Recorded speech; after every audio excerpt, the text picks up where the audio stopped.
Здравствуйте! В эфире информационная программа «Настоящее время Азия» с главными событиями дня. В пражской студии я, Дибек Дагалиева. Сегодня в программе. Нападение на полицейских в Алмате. 3 убиты, от 7 до 14 ранены. Один стрелявший задержан. В городе введен красный уровень террористической угрозы.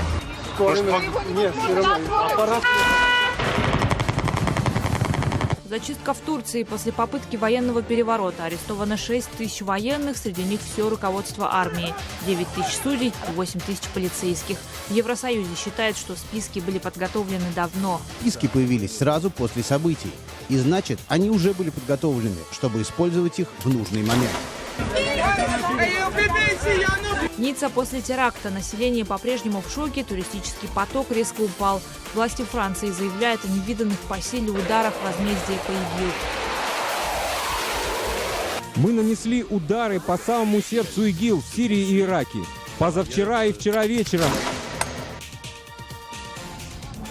Как швейцарский кинематографист построил ГЭС в таджикском кишлаке, в котором никогда не было электричества. Оборудование купили на пожертвования европейцев, устанавливали всем кишлаком. Мы сейчас собираем деньги, чтобы подключить к этой гидроэлектростанции ближайший к поселку Басит-Кишлак. В Россию на волю выпустили 3 любимых леопардов Путина. Они должны восстановить свою былую популяцию на Кавказе. Нападение на сотрудников полиции в городе Алма-Ата. Подтверждены данные о 4 погибших. Это 3 сотрудника полиции и 1 гражданский, водитель которого, как предполагается, вооруженный мужчина застрелил перед атакой на полицейских. Сведения о раненых сотрудниках правоохранительных органов пока разнятся. От 7 до 14 человек, сообщают казахстанские СМИ. Сам нападавший был тоже ранен в перестрелке и сейчас арестован. Говорится и о задержании его подельника.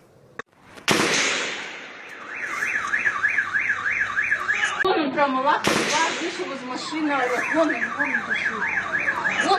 Вы видите кадры начала событий. Очевидцы с балкона комментируют то, что вооруженный пистолетом злоумышленник ворвался в отделение полиции и позже выбежал оттуда уже с автоматом. Преступник перемещался по центру города пешком и отстреливался от преследующих его полицейских из автомата. Вот кадры расстрелянного экипажа полицейской машины. Стрелку удалось расстрелять еще как минимум 1 автомобиль полиции, прежде чем он сам был ранен. А это кадры того, как прохожие оказывают первую медицинскую помощь раненым полицейским, до того, как на место приехала скорая. 3 из пострадавших, как сообщают из Алма-Аты, умерли от ран по дороге в больницу. Может, погрузим его или пусть скорая везет? Нет, все равно аппарат. Это уже само задержание преступника. Прежде чем его поймали, прошло как минимум 1,5 часа. Поначалу СМИ со ссылкой на правоохранительные органы говорили о том, что в полицейских стрелял судимый уроженец Кызылорды, разыскиваемый за убийство женщины в эти выходные. Вы видите, что место задержания плотной толпой обступили зеваки, которые снимают все на мобильные телефоны. Сразу же после первых известий о событиях в Алма-Ате в столице республики собрался Совет безопасности Казахстана во главе с президентом Назарбаевым, который уже назвал все происходящее терактом. Все мы знаем, что сегодня в Алма-Ате произошел террористический акт, который привел, к сожалению, снова к человеческим жертвам. Я выражаю соболезнования близким погибших полицейских. У нас на связи наш корреспондент в Алма-Ате Дмитрий Беляков. Дмитрий, здравствуйте. Что на самом деле происходило в городе? Здравствуйте, Жибек. Мы находимся на месте, с которого все началось. За моей спиной вы можете видеть вход в здание Алмалинского районного управления внутренних дел. Около 11 часов утра при попытке прорваться в это здание молодой человек нанес огнестрельное ранение постовому полицейскому, завладел его автоматом и попытался скрыться. Личность подозреваемого установили сразу, и уже в другом районе города полицейские попытались задержать его. В ходе погони на оживленной улице в центре города подозреваемый отстреливался от полицейских из автомата. Нам удалось побеседовать с очевидцем и узнать подробности задержания. Да, вот так сверху ехали, потом взяли Тусона, зацепили, Тусон к краю шел. И этот выбежал отсюда, уже начал бежать и стрелять. А он выбежал откуда? Вот здесь машину оставили, пешком в лесу бежал, я отсюда отстреливался. Этот из Тусона, получается, выбежал? Да, от Тусона сюда уже. И они за ним бежали, полицейские? Полицейские за ним бежали. И он начал стрелять, вот машину больше. Ну это чья-то машина припаркована, да, попал? Припаркована, ее расстреляли. Как выглядел человек с ружьем? Ну, лет 24-26, беловатый такой, казах, короткие стрижки. Азиат, не европей. По предварительным данным, задержанный ранее судимый 27-летний уроженец Кызылординской области. Как сообщили представители Департамента внутренних дел, ранее задержанный попытался захватить легковой автомобиль в другом районе города и смертельно ранил его водителя. Всего же в результате огнестрельных ранений скончалось 3 полицейских и 1 гражданский. Еще у 5 сотрудников внутренних дел в данный момент идут экстренные операции. Сообщается о более чем 12 раненых в ходе нападения задержанного. Официальной информации не было достаточно долго. Все республиканские телеканалы ушли на непонятную техническую профилактику, что породило огромную волну слухов в социальных сетях. Наиболее опасные из них звучали примерно так. В мессенджере WhatsApp было распространено сообщение о том, что по городу движется вооруженная толпа молодых людей численностью до 100 человек. Официальным властям пришлось экстренно опровергать эти слухи. Более того, им пришлось разослать официальные сообщения, которые звучат примерно так. В городе Алматы официально введен красный уровень террористической угрозы.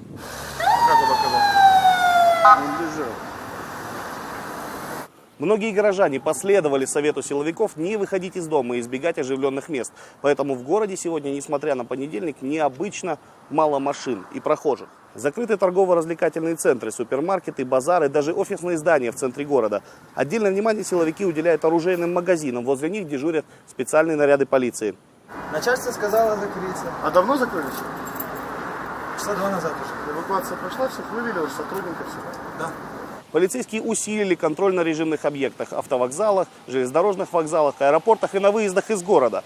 Помимо этого, согласно красному уровню террористической угрозы, полицейские могут беспрепятственно проводить личный досмотр, досмотр автомобилей, а также проникать в жилые и иные помещения. Жибек, вам слово. Спасибо, Дмитрий. И вот еще одно видео из Алматы. В один из моментов, когда вооруженный преступник пытался завладеть автомобилем, он попал на запись видеорегистратора одной из машин. За рулем была девушка, которая поначалу его просто не заметила и спустя лишь несколько секунд эмоционально среагировала на увиденное.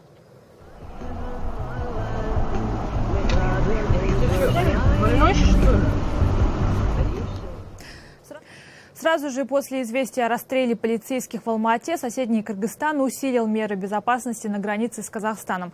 Количество военнослужащих и пограничников на КПП было увеличено вдвое. Аналогичные меры приняли и в Узбекистане и Таджикистане, где также было предпринято усиление на границе и введены повышенные меры безопасности в крупных городах. Настоящую зачистку в стране устроили турецкие власти после попытки неудачного военного переворота в минувшие выходные.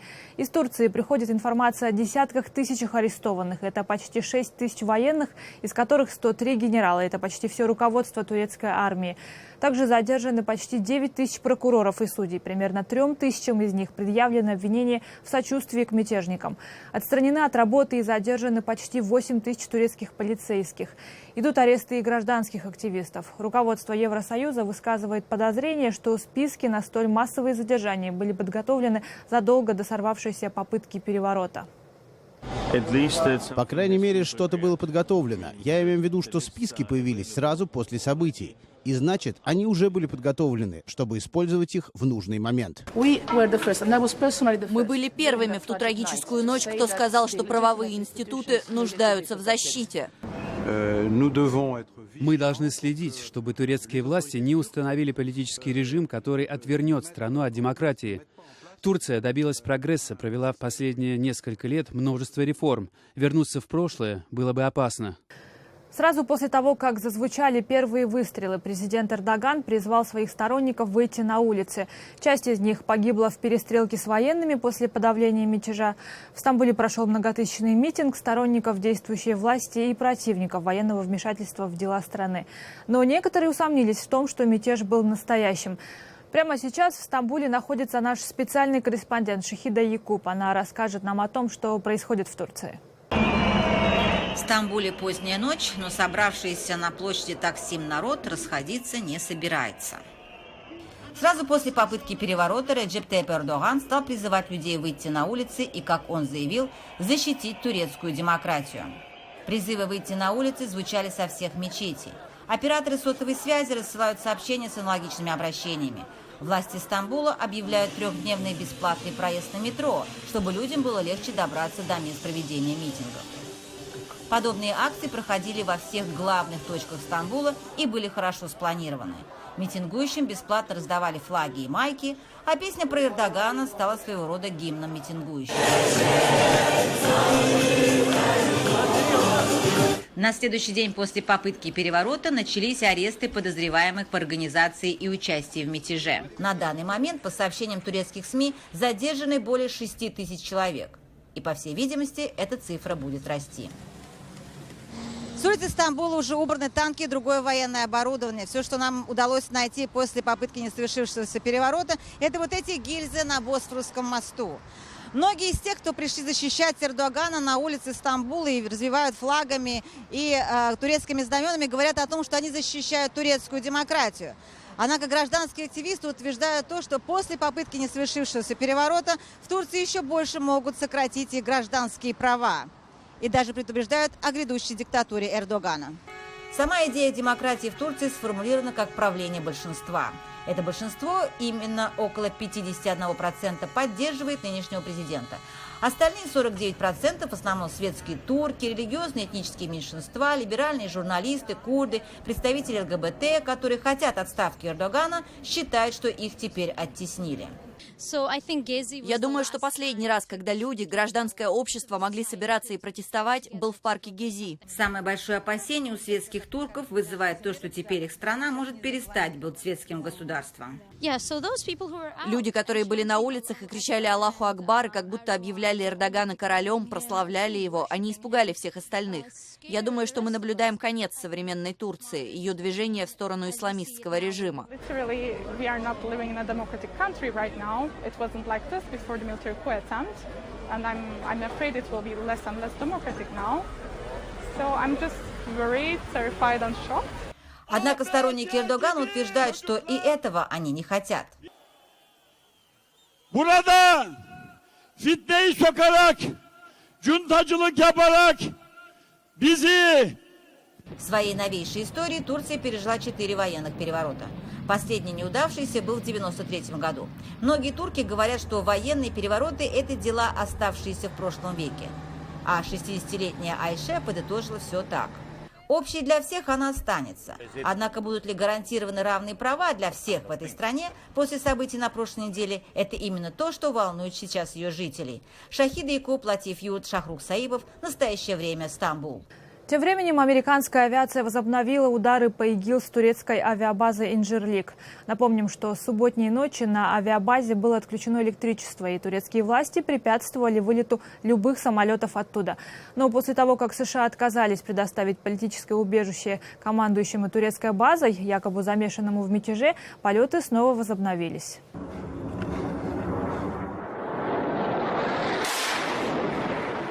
Это кадры, снятые с борта американского самолета, который наносит удары по танкам террористов из ИГИЛ к северу от города Ракка.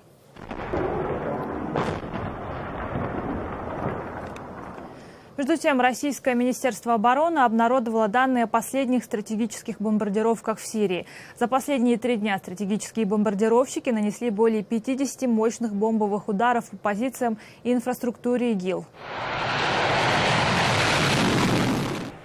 Российские военные заявляют, что среди уничтоженных объектов крупные лагеря террористов, в которых они готовились к контрнаступлению, их нефтеперерабатывающие заводы и фабрики по производству оружия. Напомним, что стратегические бомбардировщики отличаются от обычных тем, что несут на борту почти в 10 раз больше бомб и ракет. И даже после одного единственного удара на месте бомбежки не остается практически ничего. Тем временем мировые агентства распространяют кадры новых авиаударов российских ВВС в сирийском Алеппо. Как утверждают их авторы, бомбежки шли именно в тот момент, когда госсекретарь Джон Керри беседовал с Путиным в Москве о прекращении варварских ударов по городам Сирии. Местная оппозиция даже приняла специальное обращение к Соединенным Штатам с требованием надавить на Россию. Мы хотим, чтобы Россия подтвердила свою приверженность политическому процессу. Сейчас мы этого не видим. Мы надеемся, что американцы начнут реагировать жестче, поскольку военные преступления не прекращались даже в тот момент, когда Джон Керри обсуждал в Москве соглашение по антитеррористическим операциям в Сирии. А вот, собственно, кадры из Алеппо с последствиями последних российских налетов. На улицах, как вы видите, десятки убитых гражданских лиц. Тем временем боевики ИГИЛ заявили, что им удалось сбить некий боевой самолет в окрестностях окруженного ими сирийского города Дейр-эз-Зор. До сих пор непонятно, чей это самолет. Поначалу террористы говорили о российском истребителе. Теперь они утверждают, что это все-таки воздушное судно сирийских ВВС. Проверить информацию не представляется возможным. О мощных ударах по Сирии и Ираку заявили и во Франции. Как рассказал министр обороны страны, на протяжении всех дней после терактов в Ницце французская авиация бомбила позиции ИГИЛ. Со слов министра, интенсивность бомбардировок возмездия будет только нарастать. Мы нанесли удары по самому сердцу ИГИЛ в Сирии и Ираке. Позавчера и вчера вечером. И будем продолжать это делать, пока не уничтожим их. Во французской Ницце все еще продолжается процедура опознания жертв недавнего теракта. Многие из родственников до сих пор не могут найти своих близких. В воскресенье в соборе Парижской Богоматери прошло заупокойное богослужение по жертвам теракта. Мы прибыли из Парижа в Ниццу за несколько минут до эвакуации пассажиров. Полиция Ниццы попросила пассажиров отойти на безопасное место. Поводом для эвакуации людей стало обнаружение бесхозного багажа на территории вокзала. После теракта в Ницце полицейские усилили контроль и удвоенно реагируют на любые сообщения о подозрительных вещах. Около 2 километров популярной среди жителей и туристов английской набережной закрыты для езды автотранспорта. Рядом пустующий пляж с единицами желающих позагорать. Каждые несколько метров на асфальте можно увидеть застывшую кровь жертв трагедии вечер национального праздника Франции, дня взятия Бастилии. 14 июля здесь погибли по меньшей мере 84 человек. Мы гуляли в тот вечер здесь, по набережной. Потом люди начали убегать. Мы с женой потеряли на некоторое время друг друга. Жена, когда убегала, потеряла обувь. Мы видели грузовик, который убивал. Мы вернулись к отелю. Тут на трассе был раненый ребенок, 10-12 лет. Он тоже умер. Мы были в шоке. Автобусные остановки Ниццы расклеены объявлениями о поиске пропавших людей вечер 14 июля. Среди тех, кого ищут, граждане Украины, Эстонии, Франции и других стран. Мы были сильно шокированы событиями. Мы принесли цветы, чтобы положить туда, на место гибели людей. Мы не знаем, кто умер, а кто остался в живых. Может, среди них есть наши знакомые. Мы постоянно думаем. Не можем не думать. Город стал другим, мы не знаем, что будет дальше, какие последствия еще будут, чего ожидать. Но мы не боимся, не надо показывать им, что боимся. Не надо бояться, если жизнь даже закончится. Бояться не будем никогда. Жители Ниццы, владельцы ресторанов и отелей в неофициальной беседе говорят об оттоке туристов из курортного города. Но официально ни один из представителей отеля и ресторана не согласился дать комментарий. Однако на первый взгляд бросаются закрытые бары, пустые залы ресторанов с единицами посетителей, опустевшие холлы отелей. Гюлясаль Камолова, Ницца, Франция. Далее в программе. Как швейцарский кинематографист построил ГЭС в таджикском кишлаке, в котором никогда не было электричества. Оборудование купили на пожертвования европейцев, устанавливали всем кишлаком. Мы сейчас собираем деньги, чтобы подключить к этой гидроэлектростанции ближайший к поселку Басит-Кишлак.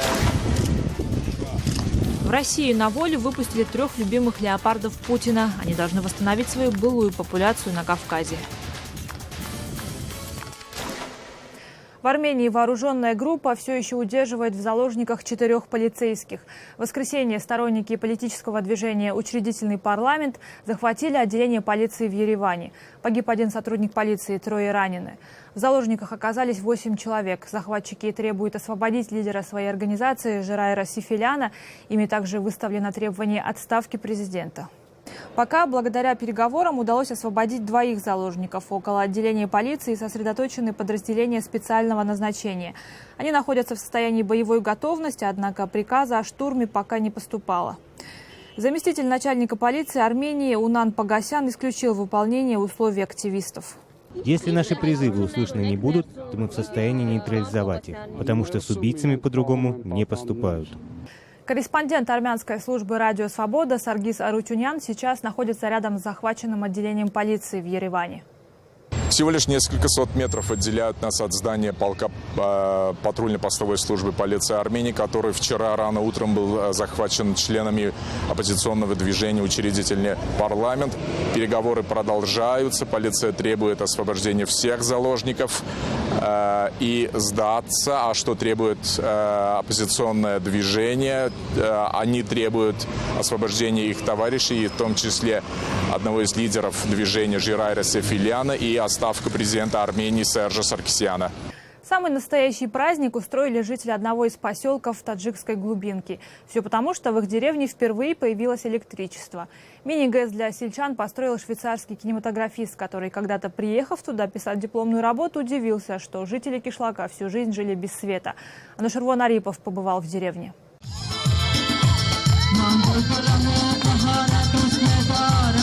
Появление в их жизни электричества жители поселка Басит у реки Бартанг в высокогорьях Памира празднуют ночью. При свете лампочек накаливания они поют национальные песни и танцуют.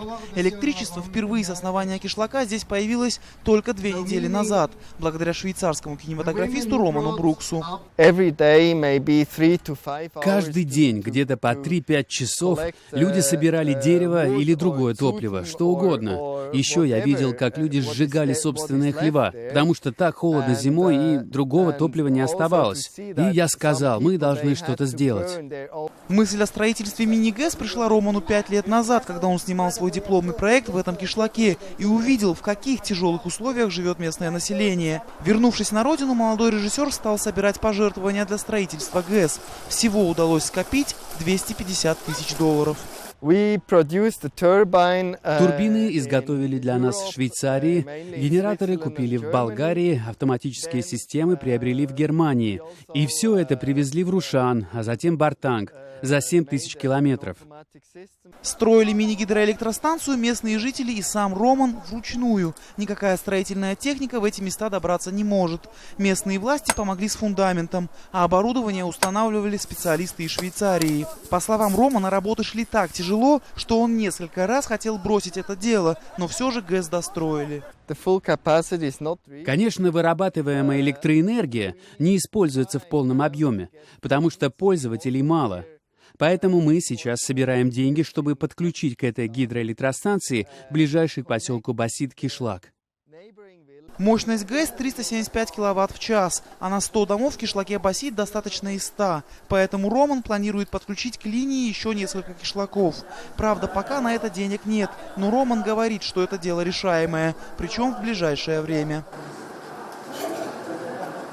За электроэнергию жители поселка будут платить примерно по 2 цента за киловатт. Эти деньги пойдут на зарплату персоналу ГЭС, а также будут накапливаться для обслуживания станции. Так как гидроэлектростанция оснащена новейшим и качественным оборудованием, служить людям она будет долгие годы. Анушервон Арипов, Насим Исамов. Настоящее время. Таджикистан. 3 переднеазиатских леопардов выпустили в Кавказском биосферном заповеднике. Животным теперь предстоит возродить популяцию этих хищников на воле.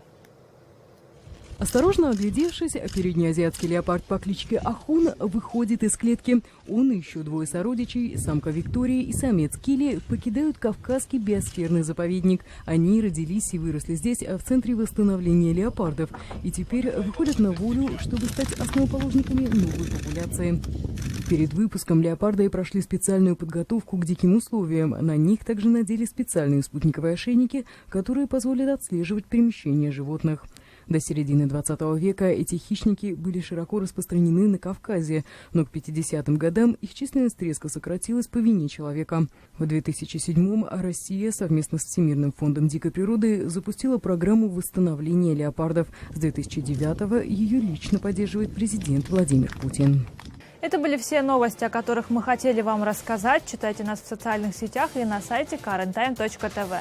Мы встретимся с вами завтра в это же время. Всего доброго!